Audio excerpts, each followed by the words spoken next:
Sara Duterte! Litisin! Litisin! Bato de la Rosa! Arestuhin! Arestuhin! Ikulong lahat! Mga litisin! Bato de la Rosa! Arestuhin! Arestuhin! Ikulong lahat! Magandang umaga mga kababayan! Ikulong lahat!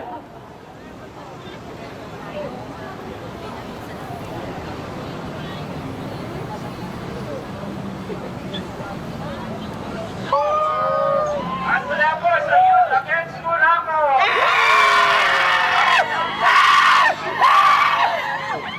At mula po sa ating akbangan Diyos!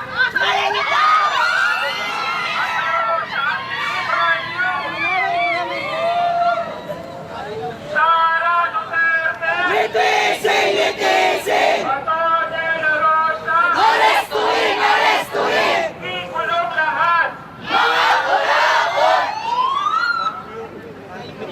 At meron pang isa, student at sa lahat ng mga Pilipinong patuloy na lumalaban para sa kababayan. Sana inigilig namin sumama ang lahat para sa panalangin bayan. Panginoon,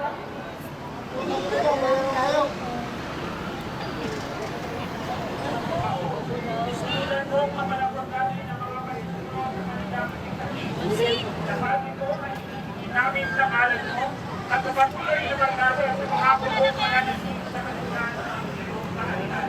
Amen.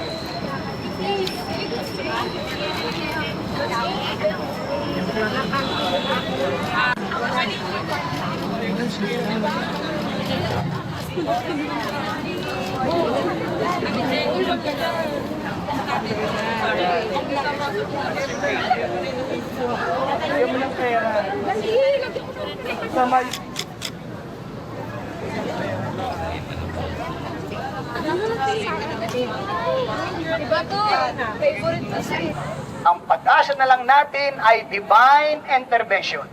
Pagpalain naman po tayo at huwag tayong susuko, may araw din ang mga Ang Tindig Pilipinas at ang Clergy for Good Governance ay nag-sponsor ng misa natin dito sa EDSA Shrine ng Tanghaling Tapat para sa intentions of peace and accountability po bilang pagtugon sa mga nangyari sa Senado noong Miyerkules at para rin sa ating pag-anticipate dito sa magiging mga aksyon ng ating Senado sa pag-convene ng impeachment court laban kay VP Sara Duterte. So nag-aalay po kami ng misa para sa mga intensyon na ito na makamit po natin yung pananagutan at na muling manaig yung kapayapaan dito sa ating bansa.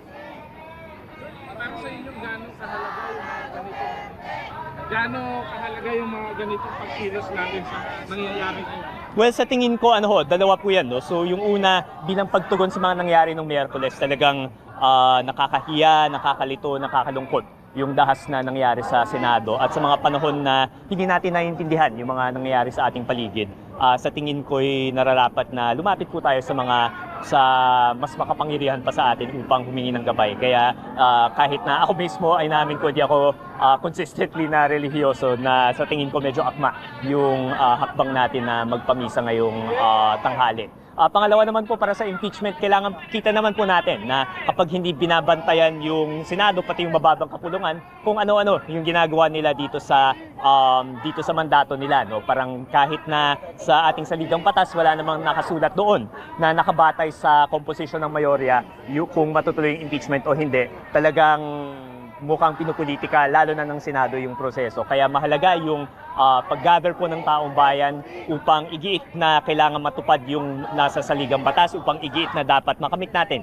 yung pananagutan sa pamamagitan ng pag-convene ng impeachment court. Lalong nabahala kami dahil sa mga nangyari nung Miyerkules. No? Talagang starting from a very, very low floor of confidence yung bagong Senate majority natin. Gayunpaman, ang recourse, ang magagawa lang nating mga taong bayan, mga ordinaryong mamamayan ay ilabas yung ating saloobin. At yung saloobin po namin ngayong umaga, ngayong tanghali ay kailangan po nating ituloy yung impeachment trial na ilang taon nang inaantay ng taong bayan.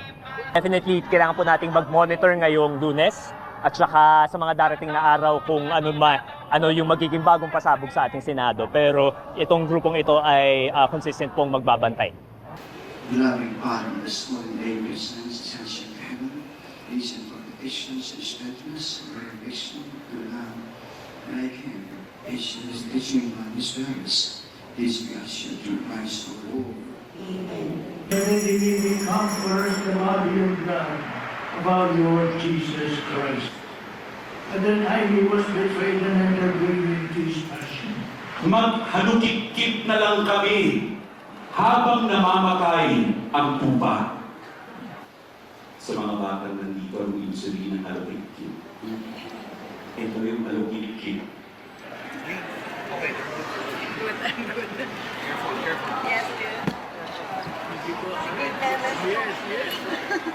One, two,